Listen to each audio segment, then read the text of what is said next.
If my ancestors were here, they would slap me silly, asking me, "Child, what on earth did you do to your hair?" They would sit me down and begin to massage my head heavy with lies as they tell me tales of how we wore our hair like crowns on our heads. We wore our hair to introduce ourselves without saying a word. Different roles in society once determined our haircut's height or length, distinguishing tribes, age groups, social classes, marital status, or spiritual strength. I would swell with pride once they would show me how their cornrows were secret maps for my people, routes meant for escape. How cool is that? Like, when was the last time you decoded someone's hair or coded yours to say something like, "I'm going east, follow me," or "I'm heading north, but it's not safe, so don't go with me"? Don't get me started about how we hid gold and grain in our braids as a way to survive in a foreign land after being delivered from the chains of being another man's slave. I imagine how my forefathers would turn their backs on me, showing me their diverse braidings, letting me touch their hair and feel into the red clay, animal fat, and natural oils that shaped their crowns into forms like sculptures made by human hands.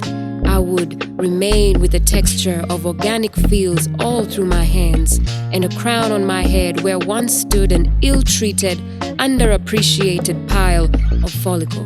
Underneath it, a wealth of knowledge I did not have before.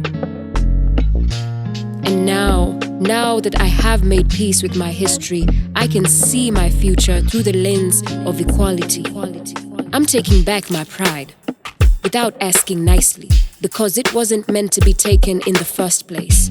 Whether or not it's served with heartfelt apologies for all the shaved heads, whipped backs, and mental baggage, all the name-calling and emotional damage.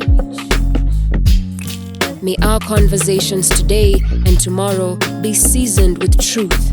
I want my tongue to feel the aftertaste of a paradigm shift on the roof of my mouth when my children's children laugh with their children about how absurd these things we grew up with as norms sound like myths to them, detached from the thought that being black was ever a burden and not a blessing, that having ebony-colored skin and nappy hair was anything short of glorious. I pray to live long enough to wave goodbye to the wind of an old mentality that rocked our boats for so long.